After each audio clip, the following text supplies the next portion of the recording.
Welcome to the WholeHog Podcast. But my main concern is I just want to do the best damn job I can for the University of Arkansas.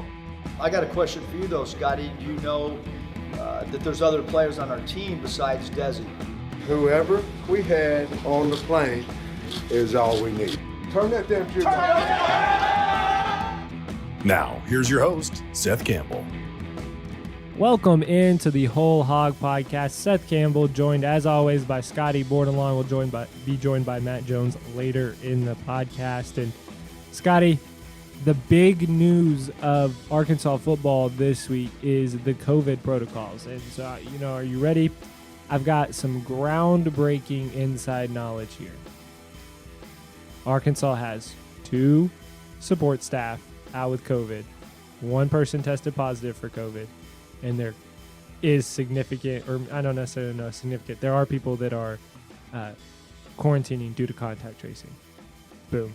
There it is. I thought you were going to say the big news was Desi Sills being named preseason All-SEC second team by the league's coaches. That is big. I got excited. Oh, I'm sorry.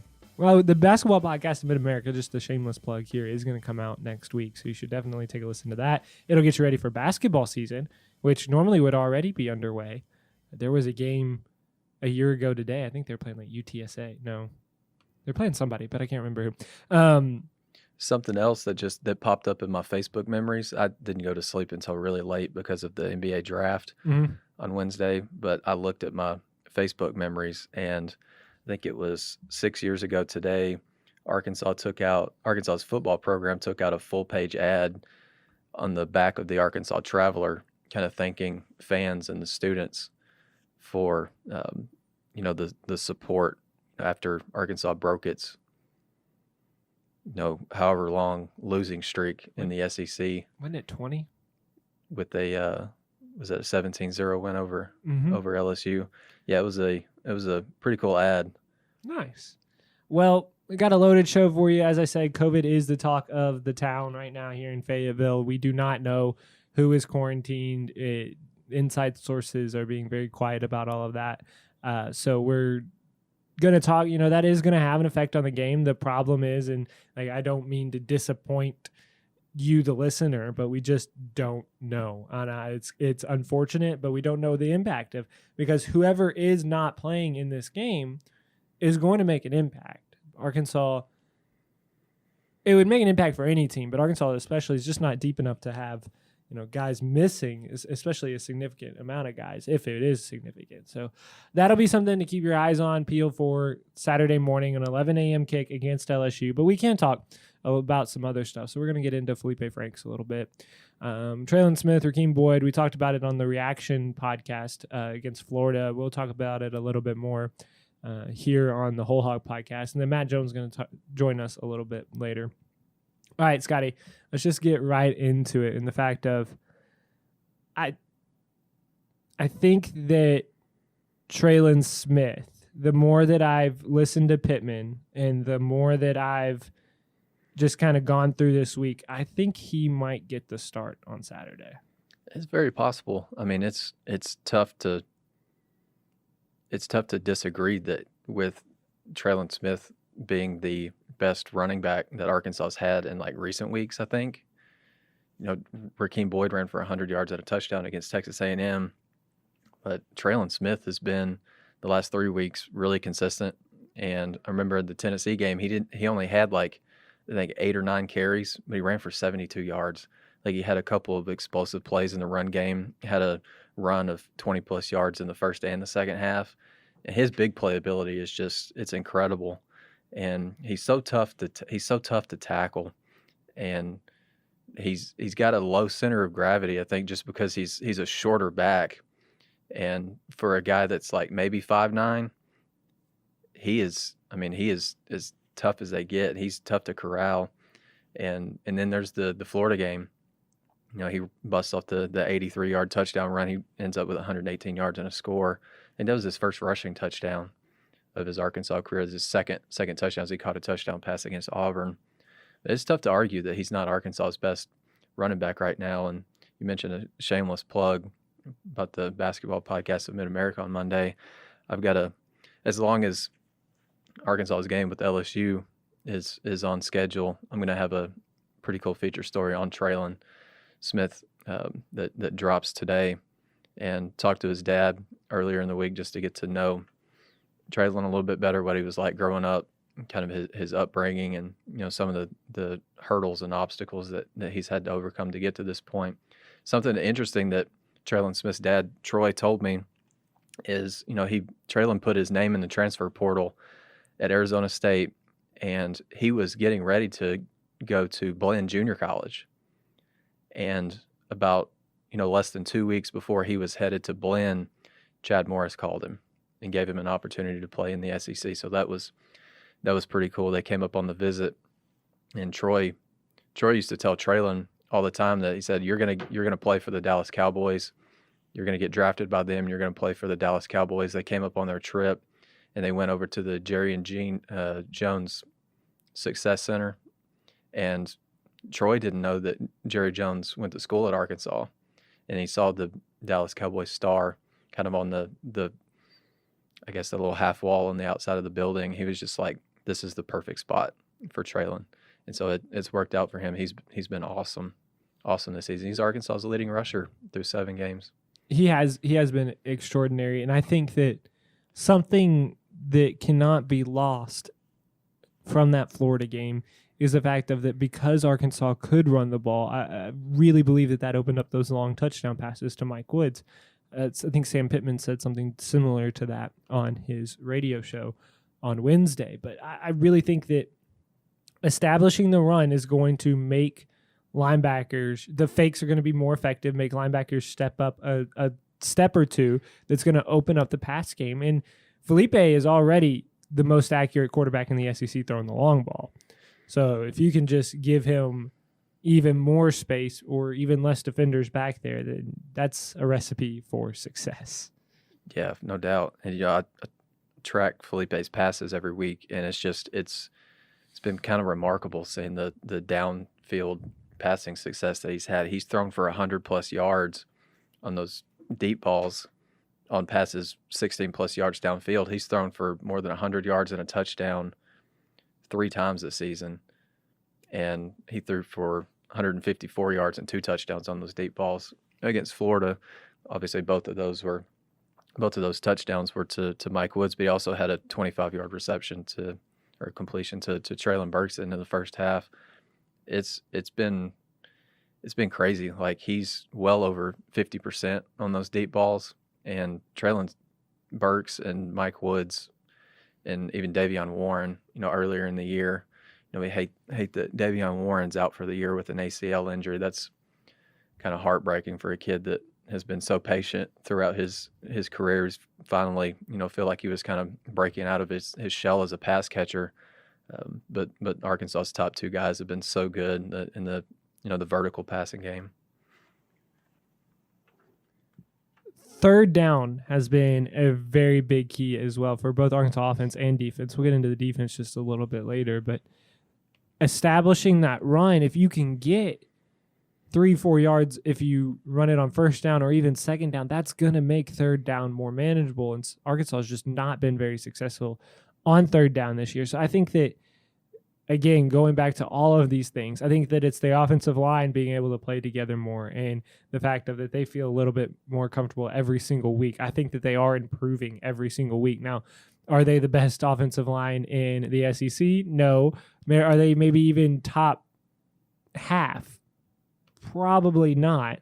But the fact that they are getting the consistency to play, I feel like Felipe is getting a little more time whenever he's dropping back, and they're creating a few more holes on the run game, and that will help those third down conversions. If you can pick up, even 2 yards on a run, 2 extra yards on a run, it takes it from 3rd and 8 to 3rd and 6, which opens up a new array of plays, because when you drop back on 3rd and 8, almost everybody thinks you're going to pass. On 3rd and 6, you can still technically be a little bit more flexible. So I think that all of these things are flowing into Arkansas getting better.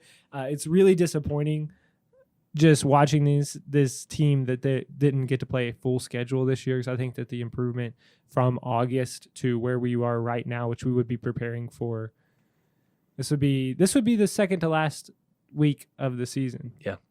So we'd be preparing for that. I think that would be a pretty remarkable turnaround and improvement for this team. But with all that said, we still have to look on the bright side of the fact that Arkansas hasn't gotten an SEC game scheduled. One of the few SEC teams that has happened to. But yeah, third down is going to be key, I think, in this LSU game. Would you believe me if I said that Arkansas is tied for the SEC lead in most third down attempts? Like, they've played third down more than any other team in the league outside of Ole Miss. Really? So they've had more 97 third down attempts. Really? Yep. But they're what? Are they 11th in? I don't. Yeah, they're 11th in the league in converting. At 36%. But Ole Miss is third in the league Ole Miss is third in the league at conversion. Their conversion percentage is almost 53%, but they've also had 97 third down plays. I mean, this is kind of a game that could come down, like you said, to third down, because Arkansas is 11th, LSU is 12th, and both teams are middling in the 30% range in terms of third down conversion. So it could come down to Arkansas just if Arkansas can. Sam Pittman's talked about this a lot. I think in like his post game show that he does with Chuck Barrett. If Arkansas can get within 3rd and 4, they feel like their playbook is open. Because Kendall Browse feels plenty comfortable just turning around and handing the ball off to a guy like Traylon Smith, who's averaging like almost 6 yards a carry. I mean, it's almost the first down every time he touches the ball anyway. And Rakeem Boyd can pick up, he's averaging like 4 yards a carry. He can get you a first down on 3rd and short. But if you get in 3rd and manageable, it can, like you said, it can open up the playbook. I think 3rd and manageable opens up the most simple play with one of the most hardest plays to execute as well in the Briles offense, which is that RPO. With the slant route running with either slant has been so productive. It's been so effective. With Mike Woods or Traylon Burks running the slant route, and then you literally just have Felipe Franks back there reading it to where he's either going to give it to the running back that tried to pick up the 4 yards, or he's going to pull it and throw the slant. That has been Arkansas's bread and butter on third down. It will continue to be Arkansas's bread and butter on third down because teams can prepare for it. But if you prepare for it and know that you're trying to stop the slant, you're going to be able to run it because a slant route is very hard to defend. I mean, we know this. If you've played NCAA football, you know this, right? It's my favorite play on third down. But if you're going to defend that slant route, more oftentimes than not, you're not going to be able to defend that with just one man-on-man coverage. Some teams can. If comes to mind LSU football last year, they were really good on defense and the ability to cover man-to-man. But more oftentimes than not, the receiver is going to be a corner in that situation. So you drop a linebacker back. Well, if you're dropping linebackers back, that means that there's nobody there to fill those run gaps, and that's when you hand the ball off. I think that's why that play has been so effective for Arkansas and will continue to be effective, and that's why it's just hard. It's like running the triple option. It's the same play, but because there are 3 different options, it is effective. Mm-hmm. Same thing, running the option here, it's just a different kind of option. It's so effective because there's so many different plays. Arkansas converting on third down is so big because as a defensive player, there's nothing more that you want than to get off the field after 3 plays and go rest again. And if Arkansas can pick up first downs on third down, move the chains, that can be kind of, I don't know if devastating is the word, but it can be kind of debilitating for a defense who's looking forward to getting off the field. But Arkansas converts, you got to stay on the field. Now Arkansas is running tempo, and you could go from, being somewhat tired on third down to, okay, now I've got to like really gear up because Arkansas is coming with tempo, and they're coming at you pretty quick. And after a first down or 2, Kendall Briles seems pretty willing to take a shot down the field, especially if he can get his offense going into a rhythm. They feel pretty comfortable with that. All right, Scottie, flipping over to the other side on defense. Arkansas has done really well this year at getting off field on 4th down, 4th in the league, but they really struggled against Florida. And that was a key to the game. They had Florida, and yeah, there were some 3rd and shorts, but there were also some 3rd and 8s. I remember one specifically that was longer than 3rd and 10 after a penalty against Florida that Florida was able to execute, and is just a killer for the defense if you can't get off the field on third down, like we mentioned. Yeah, Arkansas's defense has gotten off the field 8 times on fourth down this year. On fourth down? Yeah. Nice. Yeah, so, I mean, their opponents are they're 12 out of 21, but you think about that, that's 8 turnovers on downs. Like, that's pretty good. Like, I'm not real good at math, but I think that leads the league. I mean, opponents have gone for, according to CFB stats, opponents have gone for it on fourth down against Arkansas 21 times. That's the most anybody's gone on fourth down against anyone else in the league. But Arkansas leads the league in fourth down stops, which is really big, and that's kind of a testament to the kind of the grit and the toughness of Arkansas's defense. And that Arkansas got a big stop, I thought, at Florida on fourth down. Julius Coates got away with a face mask, I think. But it didn't happen if it didn't call it. Right. You know what I mean? They got a break there, but I wouldn't be surprised if what's LSU got to lose at this point. Like, I wouldn't be surprised if they continue to test Arkansas on fourth down, like make it a 4-down series most every time. I mean, unless you're in some disadvantageous field position. So that could third and fourth down is going to be huge. Yeah, huge in this one. That third and fourth down situation. I mean, because speaking of the fourth down and how well Arkansas has played on fourth down, that really leads into third down and how well Arkansas has been able to force teams to not convert on third down.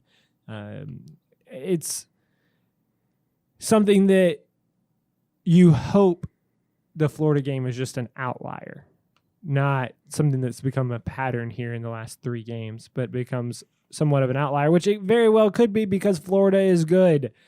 We haven't mentioned that yet on this podcast. We mentioned it a ton on the Reaction Show podcast. Florida is good. There's just not a whole lot you can do to defend them. There's not a whole lot of teams in the country that are going to be able to beat them. So you just have to balance the way that your defense performed, which I thought that they got a little lax in their zones and zone coverage. I think that's the second week in a row that we've kind of seen Arkansas get a little lax in zone coverage. But when you try to play man, Florida beat you pretty soundly, which makes sense. And you're probably going to play a lot of zone against LSU. LSU has superior athletes to Arkansas at wide receiver position. Terrace Marshall is a problem.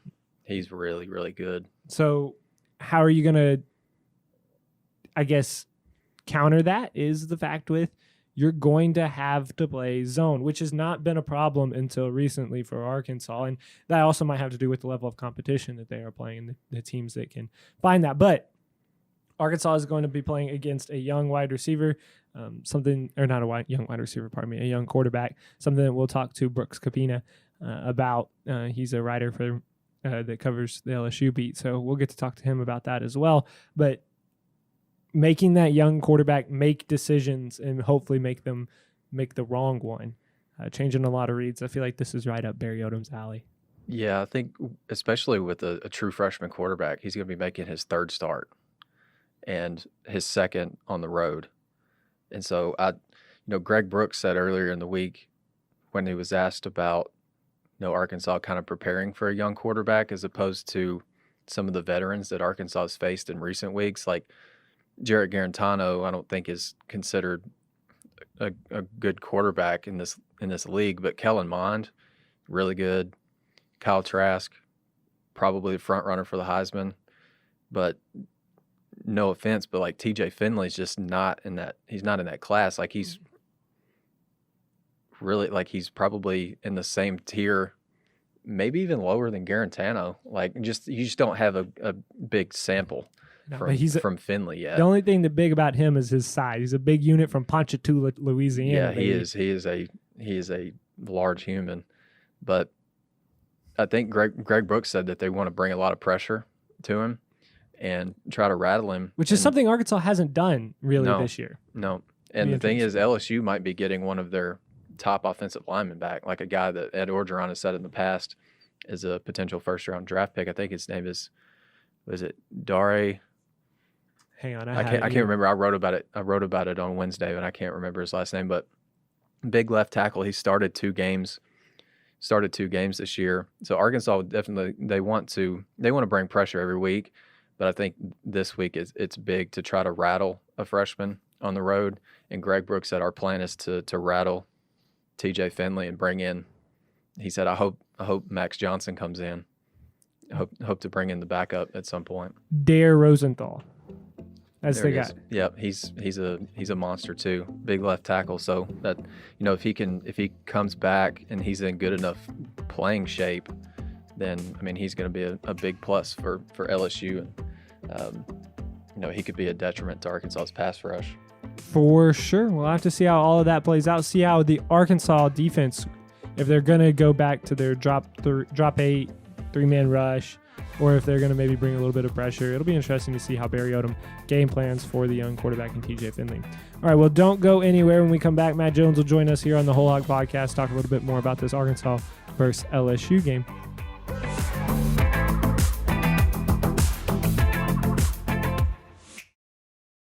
WholeHogSports.com has the largest, most experienced staff of reporters covering sports in Arkansas. Football, basketball, baseball, recruiting, and more. You'll find it at WholeHogSports.com. The website includes up-to-minute news, daily commentaries, and award-winning photography from the staffs of Hogs Illustrated and the Democrat Gazette. For subscriptions, call 1-800-757-6277. That's 1-800-757-6277. Or visit us online today. WholeHogSports.com.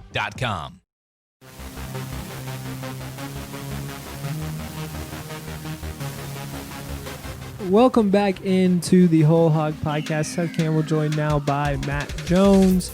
Matt, big game for the Razorbacks upcoming against LSU, and this is something that has really jumped off the page at me is the fact that LSU hasn't played since Halloween. We're getting close to Thanksgiving now. Big layoff for the Tigers. Yeah, it is. It's interesting that I think this is the third time in 4 weeks that Arkansas is going to play a team that had at least 1 week off, before its game. A&M and Arkansas were both coming off a bye week when they played on Halloween, and then Tennessee was coming off a bye week the next game. So Arkansas's got a little bit of experience with this. I don't know what a 3-week layoff does to a team. I would seem to think that it would make them rusty. And I know there are some other teams who have gone through, something similar to this year. But I haven't really gone back and looked to see, how they did in their first game back. But it gets you healthy. There are some benefits to that. But, I think that it hurts you too, just because you get out of a rhythm. And, it's almost kind of like playing another season opener or a bowl game. A lot of teams, when they come out for bowl games, they look real flat because they haven't played in several weeks. And so it'll be interesting to see how LSU reacts to that when they play here on Saturday. Matt, Scottie and I talked about it in the previous segment, but third downs have been critical for the Razorbacks, offense and defense. How big are third downs going to be in this game versus LSU? Well, it's big in every game, because it kind of dictates the flow of the game. And against Florida, Arkansas, I think they were 3 of 9 on third down, and their defense was they allowed Florida to convert 9 of 12, and that's a pretty good recipe for getting beat. And the defense third down, they've been pretty good this year, even with having that game against Florida. I think they're still getting off the field about 60% of the time, and that's 4th best in the SEC. The offense hasn't been good on third down all year. I think there was one game, and I can't remember if it was I can't remember who it was against, but I think they had one game this year where they did pretty well on third downs, but otherwise they've been pretty pedestrian. Georgia held them to a pretty poor third down percentage, and of course Florida did the other night. They weren't great on third down against Texas A&M, and so in the games they've lost, they haven't played too well on third down. They got it going against Auburn in the second half, but the first half I think they had 4 or 5 3-and-outs to start the game, and so it's a big thing. LSU, it's kind of one of these deals where something's got to give, because LSU, they haven't been great getting off the field on third down defensively. I think they're 12th or 13th in the SEC right now in third down defense, and their offense has been okay on third down, but they weren't very good in their game against Auburn on third down when they played 3 weeks ago. So something's got to give Saturday, and third down really, when you kind of open up a box score and try to start telling the story of how a game unfolded, third down is always one of the places I think you got to go to first. Matt, you talked about something's got to give. The Arkansas defense basically for most of the year has been a zone defense to where they're going to drop back, only bring 3 or 4 guys and play that zone, which is for the most part been pretty successful against a few teams. But what we've heard from players this week is that, they're going to try and make quarterback TJ Finley for LSU uncomfortable, which he hasn't handled pressure all that well this season. How do you see, I know you're not in the meetings or anything, but just from what you've heard and seen this week, what do you think the Razorbacks do? Do they drop back and force Finley to make mistakes that way, or do they try and speed up his clock? Well, I think it's always the latter. When you're playing a young quarterback, I think you always want to bring pressure and not give them time to throw. If you're playing a KJ Costello, who's a fifth-year senior, or a Matt Corral, who's an older player, or Kyle Trask, it's a different deal, because if you bring pressure on them, they just, that's what they want. They light up when they see that pressure coming. I think it's a lot different for a younger quarterback who hasn't really figured out the timing and the speed, of this level. And so I would be surprised if they're not bringing a lot of pressure against Finley. Maybe they still only line up with 3 down linemen, but I would be surprised if you're not seeing, some pretty elaborate blitz schemes coming from Odom's defense on Saturday. Yeah, Barry Odom and the Arkansas defense definitely want to keep TJ Finley on their toes. But, it has been a quarterback rotation for the Tigers. Any shot that you think that over these past 3 weeks that Max Johnson plays some in place of TJ? Well, maybe. I think Finley's the one who they're going to go with just because he's got more game experience. Neither of them looked great against Auburn. I think one was 11 of 25, and the other was 13 of 25 or something like that.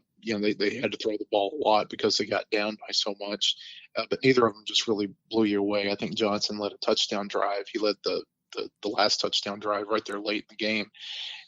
And Finley threw 2 interceptions. You go back the week before that, and Finley looked pretty good against South Carolina. Had a lot of big passing plays in that game and didn't really look like they had taken a step back offensively.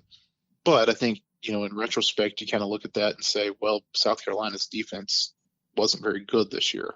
You see what Ole Miss did to them last week, and, their struggles on defense is what contributed to their coaching change. So I would guess they play Finley, but you never know. What are they dealing with, in practice? I think, there was a point there where they didn't have any quarterbacks able to practice during the time that they weren't able to play. And so the thought is that both of them will play, but I would suspect that Finley will probably see more playing time against Arkansas, or at least he'll be given the opportunity to have more playing time early in the game. That makes sense. All right, Matt. Well, we're going to let you go on this one. Scottie and I, later in the podcast, we're going to talk a little bit about some of our favorite LSU memories between Arkansas and LSU since they joined the SEC. What do you got in that department? Well, the best game I ever went to was the 2007 game in Baton Rouge, and LSU was number 1. Of course, Arkansas won 50-48 in triple overtime when Mateo Richardson intercepted a pass on a 2-point try. LSU was number 1, and it took the strangest confluence of events the following week with, I think Missouri was number 1, and they lost in the Big 12 championship game, and West Virginia was number 2, and they got upset in the backyard brawl for LSU to get back into the national championship. But when you walked out of Tiger Stadium after that game in 2007, you would have thought a bomb had gone off in the city. There was no one around. And that is not like it is at Tiger Stadium after a game. You go out and there's a big RV park across the street over by the old baseball stadium that's, always a party all weekend. People are out at their cars tailgating. It is as festive of a scene as you will find in college football. And you couldn't find anybody because they all thought their national championship hopes had died that night. by losing to Arkansas. In fact, Jim Hawthorne, who's the LSU play-by-play guy, or used to be, his call when Richardson intercepted the pass was LSU's national championship aspirations are over. And who would have thought that, 6 weeks later they were going to be the going to be the first 2-loss national championship team ever. So that's the one that stands out to me. There have been some others. The Miracle on Markham down in Little Rock, that was just an unbelievable scene in 2002.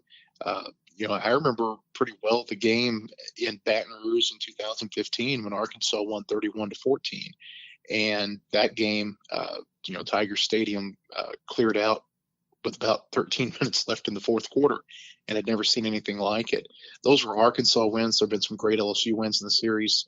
I thought the 2006 game down at War Memorial Stadium, where you had the Darren McFadden touchdown run and the Trendon Holiday kickoff return on the next play, that was just an outstanding game.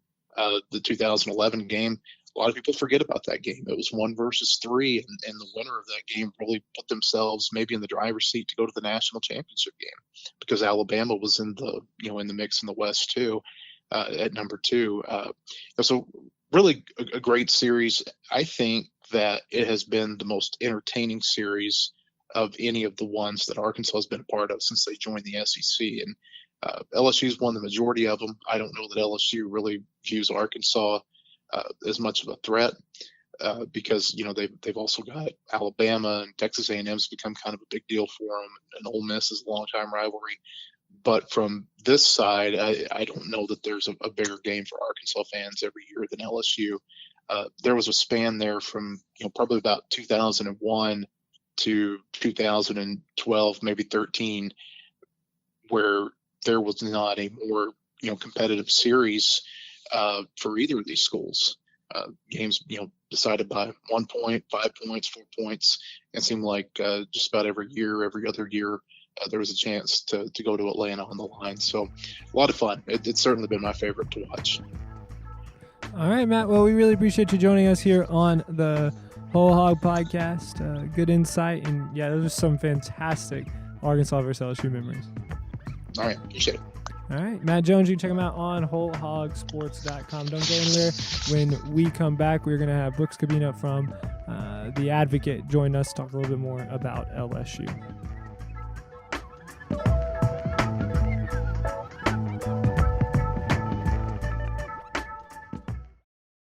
Want more coverage of your home team? Download the WholeHog Sports Video on Demand app. Check out the Fan Zone and get up-to-the-minute videos, podcasts, and features on football, basketball, baseball, recruiting, and more. Search for WholeHog Sports on Apple TV, Roku, and Amazon Fire at home. And take it with you on the go by downloading it for your mobile device in your app store. The WholeHog Sports Video on Demand app. Get it today.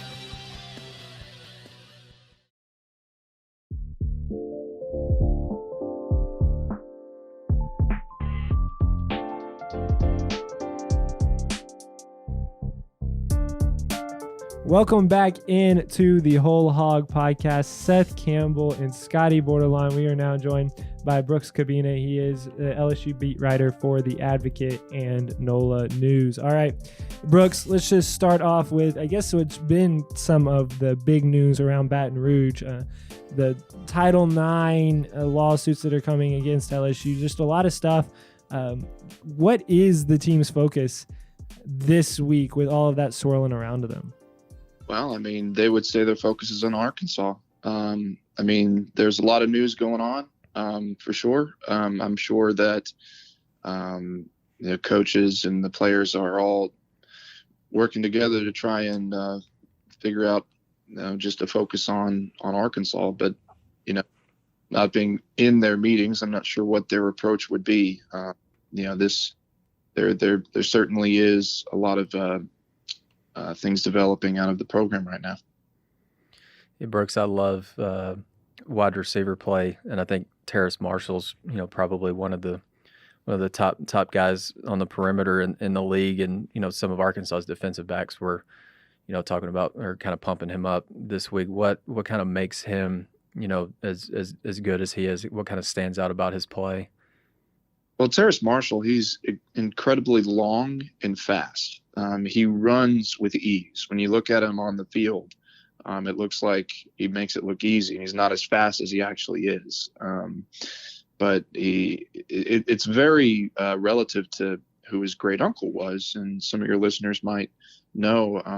His great uncle was Joe Delaney. He was a Rookie of the Year running back for the Kansas City Chiefs, and he tragically died while drowning, trying to save some kids who were drowning as well.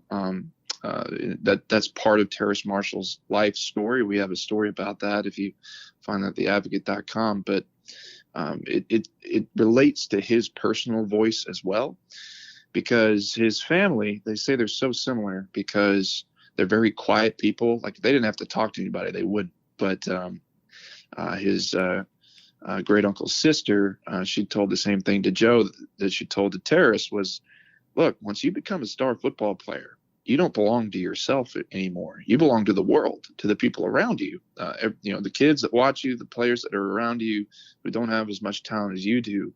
So you just got to suck it up. I don't care if you don't want to talk. And he realizes that more now.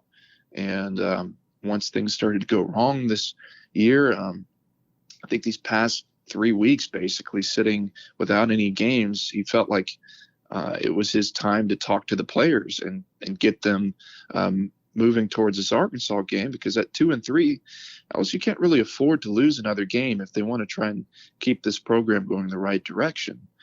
He's earned that voice with his play. With 9 touchdowns already this season, he's getting close to that 20 touchdown mark that Jamar Chase set with the SEC record last year. They're not even going to play 15 games this year, so maybe he'll be able to get to that. But paired with his work ethic and his play on the field, he's earned Ed Ogeron's respect. Whenever Miles Brennan, their starting quarterback, went out with that abdomen injury, Terrace Marshall went to Ed Ogeron and asked who the quarterback was going to be, and Ogeron wanted to know what he had to think, which is kind of a big deal if you think about a player having some influence into who the starting quarterback is going to be. And you can tell that they've been talking together recently, because Ogeron knew Monday that Terrace Marshall wanted to talk to the team in a players-only meeting. So they had been talking. So he's probably, if you look at the offense right now with Brennan out, he's probably the biggest voice on the offensive side right now, and he's earned that. Talking to Brooks Kubena from The Advocate, LSU beat writer. Brooks, when you look at the quarterback position now that Miles Brennan is out, as you mentioned, what has TJ Finley brought to that position, good and bad? Well, Finley, he's got we've seen that he has a strong arm. I mean, that was always what we had heard about him coming into the season, even whenever he was a recruit, that the guy could throw it 70 yards with ease. I mean, it was almost like, the Jamarcus Russell story, like, oh, he can throw off his knees for 60 yards, But, seeing that against South Carolina, it's not just the strong arm, it's that his deep balls can be incredibly accurate. Joe Burrow was like that last year. He could drop some of the hardest sideline outs, straight into their hands. And Finley made a couple of passes like that. But he had great protection that game and a running game that allowed him to have a simplified offensive scheme and use the throws that were best suited to him. And then whenever you started seeing him play against Auburn, whose defense was, they had a great scheme. Kevin Steele over there has always schemed well against LSU. You'll remember last year, they were the only team to hold the Tigers under 30 points with that 3-1-7 defense, which basically shut down the passing game. They came again after him. They knew that the offensive line was struggling in protection, and they wanted to force TJ Finley to beat them with his arm.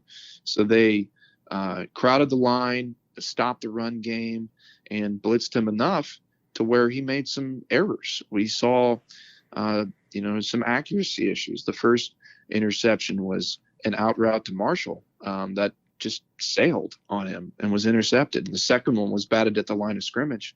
And then whenever he was pressured again, he held on to the ball and tried to keep it away from – he was trying to evade a sack and raised the ball up, and it got knocked loose and recovered for a touchdown. So we saw him struggle whenever defenses came after him. So What will Arkansas do in this situation? I think that would be the game plan. Finley has yet to prove that if you come after him, he can beat you with his arm and escape that if you take away the run game. So that's what I would expect to see. Now he's had a couple of weeks to get ready for this. And LSU's offensive line just got back at starting left tackle, Dare Rosenthal, who was indefinitely suspended throughout their struggles here. So he'll have a little bit more protection. Will we see Finley, have more protection, and is he more confident in the expanded playbook since South Carolina? We'll see. But I do think it'll be a lot dependent on this run game and how effective it can be. Brooks, what kind of year has Derek Stingley had? Because on paper, it maybe looks like he's had more of an impact on special teams than anything else. Yeah, Derek Stingley, I think this year you've seen the depth of LSU's secondary be troublesome. Stingley hasn't been enough to shut down people's passing games. We could go for a long list of all the defenders that are out this year, but Stingley's done well on his own on the opposite end. This whole entire secondary, there are holes. You can. I think when you look at last year, Christian Fulton, now playing in the NFL, was his opposite corner. And then the safeties like Kerry Vincent opted out. Stingley's had to hold his own on this end. He's done well on special teams, but for the most part, you're seeing the troubles come out whenever so a Bo Pelini defense likes to be able to communicate and mix up coverages to allow them to blitz or do other things within the front seven. And, they haven't been able to communicate or get aligned. And that includes safeties that have been, communicating with corners and telling them which checks are there. And whenever the whole secondary is not lined up or knows whether they're in man or zone, your all-American safety is not going to be able to save you just by being on the field and knowing that he's the only one, knowing his own a deal. So that's kind of gone into the entire problem with this LSU defense. And Orgeron's called for it to be simplified, but frankly, there's not really much more simplification that a Bo Pelini defense can do at this point. So really, it's how well do these players understand their alignments and their basic plays. There have been a lot of former players who have played for Bo Pelini whenever he was here in the first time with LSU, and there's been high criticism of the players on this team and coaches involved as well if they can't learn how to play fundamental defense. So that got exacerbated against Auburn whenever the turnovers started to happen. We saw at the beginning of the game that they were starting to hold their own, be in the right place at the right time. But then whenever the game started to unravel, they returned to their same bad habits. So is this defense going to be disciplined? If it is, then Stingley can help you. If it doesn't, then he can't. Talking to Brooks Kubena for The Advocate. Brooks, last question here, and then we'll let you go for the evening. When you think about the last game that LSU played, it was Halloween.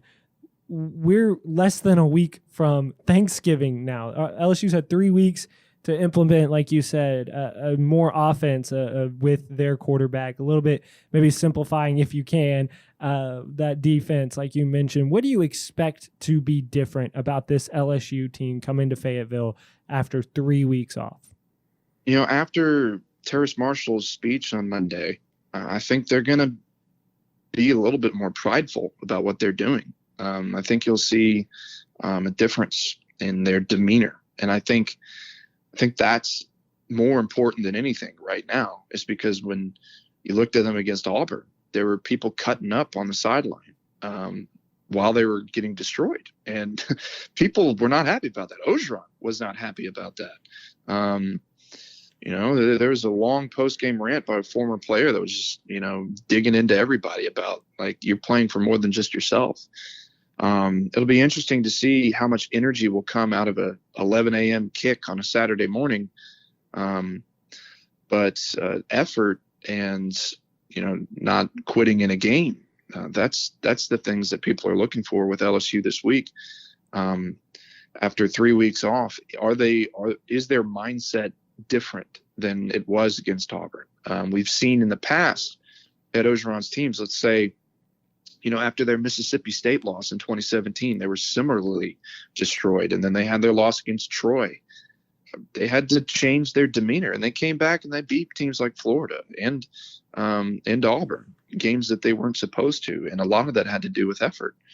I think that's what you'll look for on Saturday, and I expect that it'll change. I feel like, talking to players earlier this week, that's been a refocusing point. But, having been out of practices due to quarantine, most of the team couldn't practice all of last week because they were sitting out. Are they going to be as prepared this week? Most of the players came back yesterday for practice. I think they've had plenty of time to, game plan, look at tape and film. And I think they're still conditioned because even if they're in quarantine, they can still work out and run together with the other people who are in quarantine.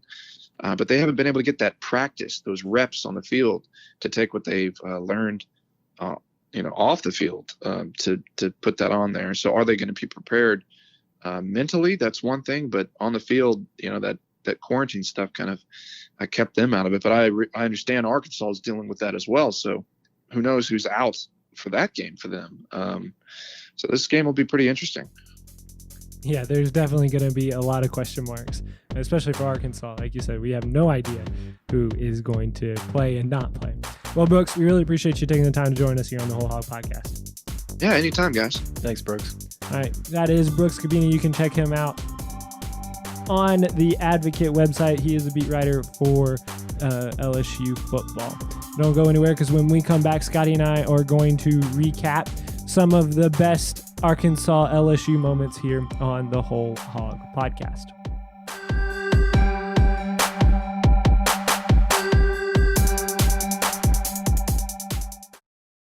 WholeHogSports.com has the largest, most experienced staff of reporters covering sports in Arkansas. Football, basketball, baseball, recruiting, and more. You'll find it at WholeHogSports.com. The website includes up-to-minute news, daily commentaries, and award-winning photography from the staffs of Hogs Illustrated and the Democrat Gazette. For subscriptions, call 1-800-757-6277. That's 1-800-757-6277. Or visit us online today. WholeHogSports.com.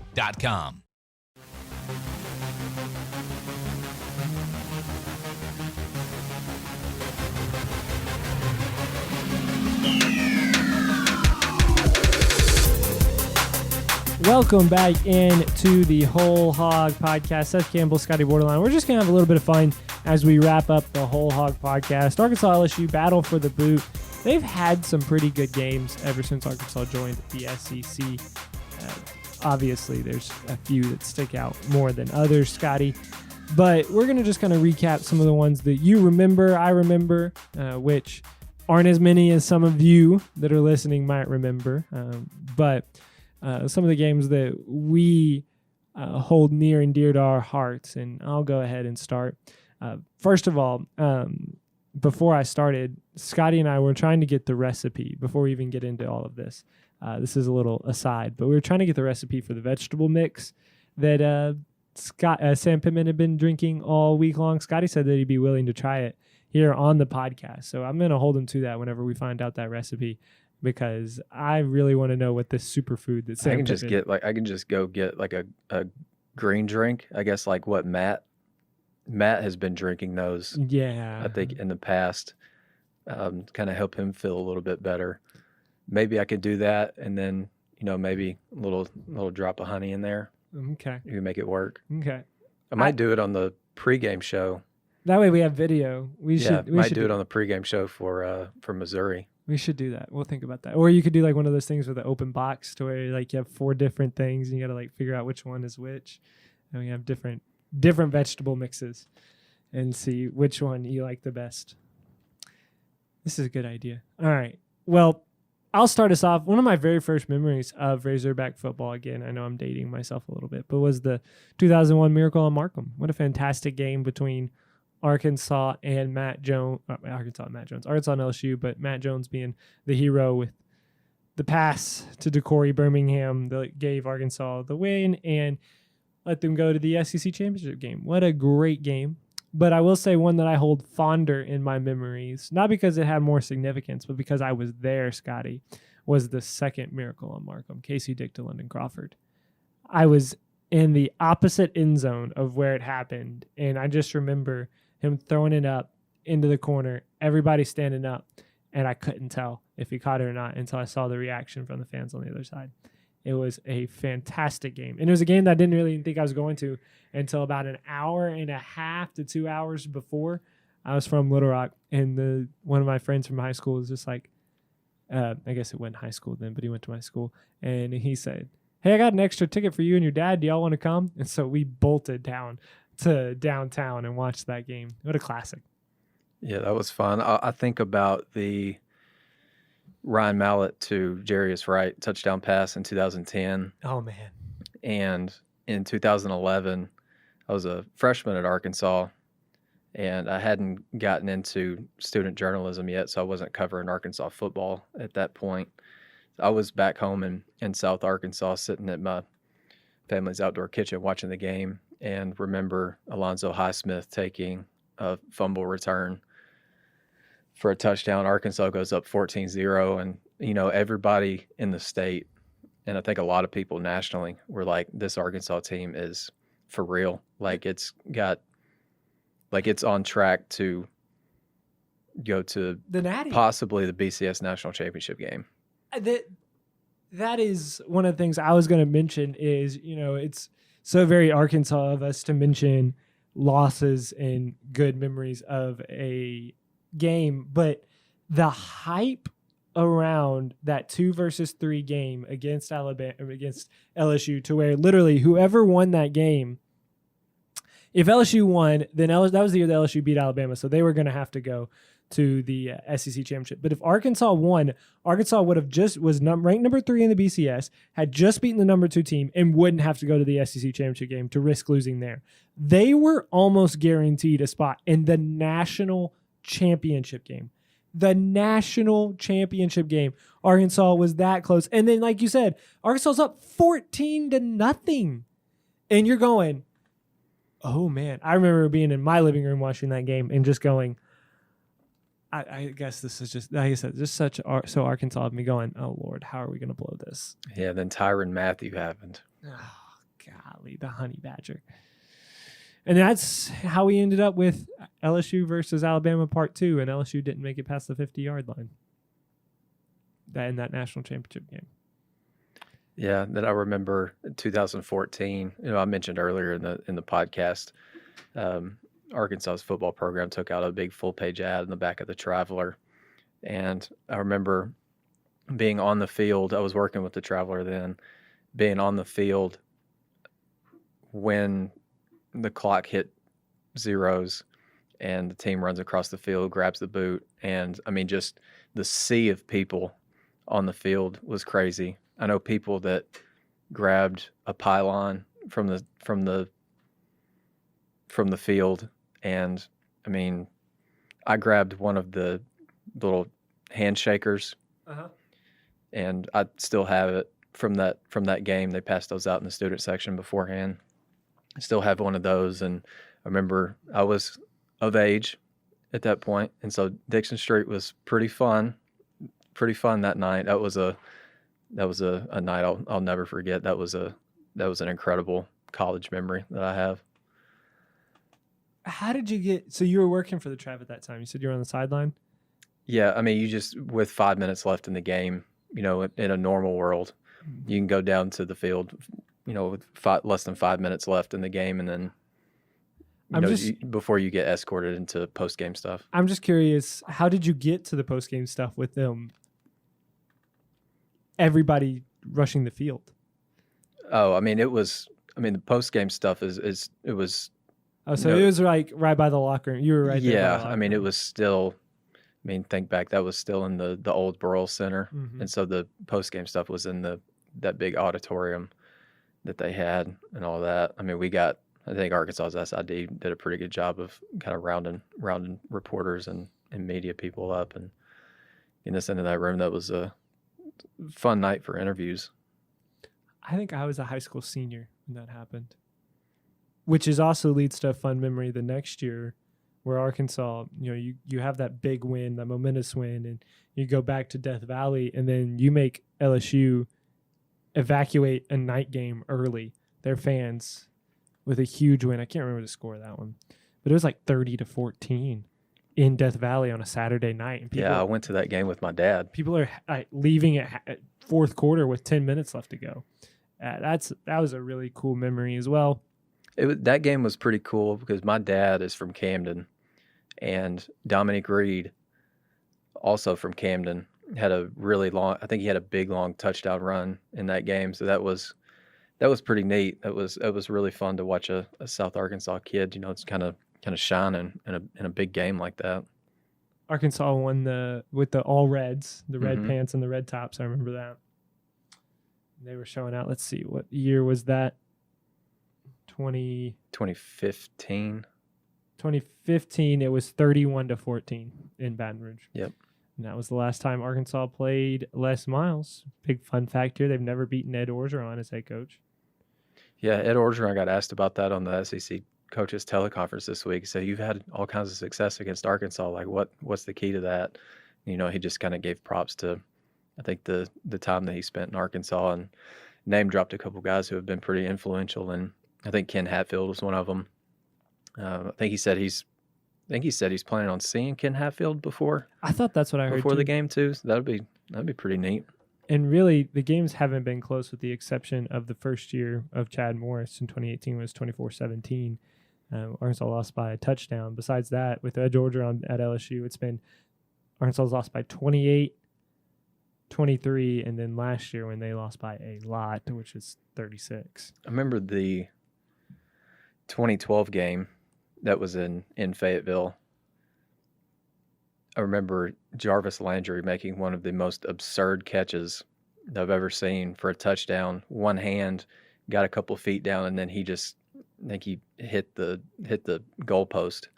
I mean, that was an unbelievable catch. That LSU team had Odell Beckham, I believe, and Jarvis Landry on it, and Zach Mettenberger, I believe. Yeah, I remember the 2012 game. That was the first game that Arkansas played LSU in Fayetteville. And I really, since they had been in the SEC, I went to that game as well, and it was a close game. It was 20-13. Yeah, Arkansas had a shot late. I think they had the ball in the final seconds, just couldn't make anything happen with it. Well, that's kind of story of their lives with John L. Smith, isn't it? All right. Well, Scottie, some good memories. Hopefully there'll be another one made on Saturday, regardless of how the score turns out. I have a feeling that this one's going to be close because a lot of Arkansas LSU games are. And Arkansas needs to take that boot back, man. It's been 4 years. I remember the first time that LSU took it after Arkansas won back-to-back in 14 and 15. I was on the sideline in 16 for the game in Fayetteville. And LSU rushed over and grabbed the boot. Like, they were really excited about it. And a lot of people want to knock on this game as not really being a part of a real rivalry, but LSU felt it then. They may not feel it right now because they've had it for 4 years. It's not Ohio State, Michigan, and Alabama, Auburn, to where even if Alabama's been dominant in that game, except for a few times, or really the big example there is Ohio State just being absolute dominant over Michigan. That game doesn't mean any less to them. Maybe with this rivalry, it means a little less to LSU because Arkansas hasn't won. But you make it competitive, win this game, and there's a lot really at stake. Arkansas trying to get bowl eligible, which, I mean, all teams are technically bowl eligible. They have the amount of wins. It's just if you get that invite to a bowl, LSU's kind of in that same boat, especially, as we mentioned in the last segment, since they haven't played since October 31st. There's a lot at stake for both of these teams, so I think it'll be a good matchup, 11 a.m. in Fayetteville and Donald W. I think this is going to be a memorable game. It'd be nice. I know a lot of people don't like the 11 a.m. kicks, but I'm going to be happy to be done with work on Saturday at like 5 or 6. I'm gonna a enjoy fan. the heck out of that. I'm a fan of 11 a.m. kickoffs for that reason and that reason alone. When I worked for the athletic department, though, I worked during my time in college, which was the end of the Bielema era and the Chad Morris era. And so we all know that there were a lot of 11 a.m. kicks during that. Where we had to get to the stadium 4 hours before the game. Wow. So And then you didn't probably leave until a couple hours after. It was an hour and a half, so we had to record the post game, the show that you see on Sunday nights. Yeah. It was the Brett Bielema show. It turned into the Chad Morris show In the left lane with Chad Morris. and I left before it turned into the Barry Lunny show, and then now is the Sam Pittman show. But regardless of all of that, I did not like 11 a.m. kickoffs then because that meant you had to be there at 7 a.m., which means you had to wake up at 6 to get there in time. But besides that, it's not bad. 11 a.m. kickoff for me. And you got to take your dues, Arkansas. You haven't had an 11 a.m. kickoff all year long, and you're going to get 2 back-to-back maybe. I have a hard time believing that they'll put that Alabama game at 11 a.m. though because it's Arkansas Alabama. fans this year deserve to crack their first cold one early. Dang straight. You can't drink all day if you don't start in the morning, Scottie. All right. And with that sage advice, we are going to leave you here on the WholeHog Podcast. For Scottie Bordelon, I am Seth Campbell. Big thanks to Brooks Kubena and Matt Jones for joining us here on the WholeHog Podcast. Make sure if you like the podcast to like it, subscribe, rate, all of those stuff that we ask you every single week. But it is important because it helps people find the podcast and helps Arkansas fans become educated just like you are. And if you have a big Razorback fan in your life and they're not listening to the WholeHog Podcast, make sure to mention it to them. We enjoy word of mouth advertisement. Well, for Scottie Bordelon again, I am Seth Campbell saying so long. We will see you back here next week.